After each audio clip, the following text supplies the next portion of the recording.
বললাম আমার হোটেলের উদ্দেশ্যে রওনা দিয়েছি ভ্যানে করে। আর যে ঠান্ডা পড়ছে এই উত্তরবঙ্গে আরো প্রচুর ঠান্ডা। তো এই শীতের ভিতরে তো আপনাদেরকে এই ব্লগটা দেখাচ্ছি, তার জন্য একটা তো লাইক অবশ্যই দিবেন। তো আমরা অবশেষে চলে এসেছি বললাম আমার হোটেলে।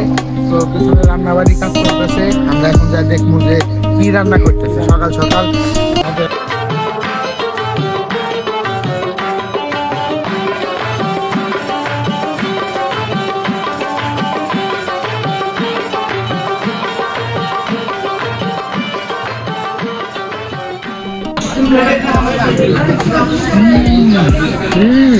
আপনার মাছটি কেমন লেগেছে?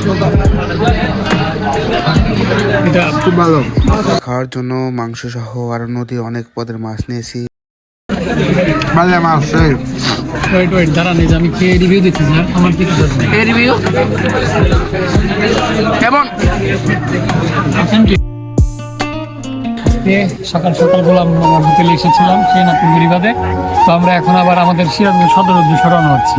তো খাওয়া দাওয়া করলাম, খুব ভালো লাগলো এবং অনেক স্বাদ ছিল। আপনারা তো ভিডিওর ভিতরে দেখতে পাচ্ছেন কেমন স্বাদ ছিল মাছগুলো। অসংখ্য ধন্যবাদ স্যারকে, এত সুন্দর একটি হুটহাট ভাবে মানে প্ল্যান না করে আমাদেরকে ভালো একটি মানে উপহার দেওয়ার জন্য।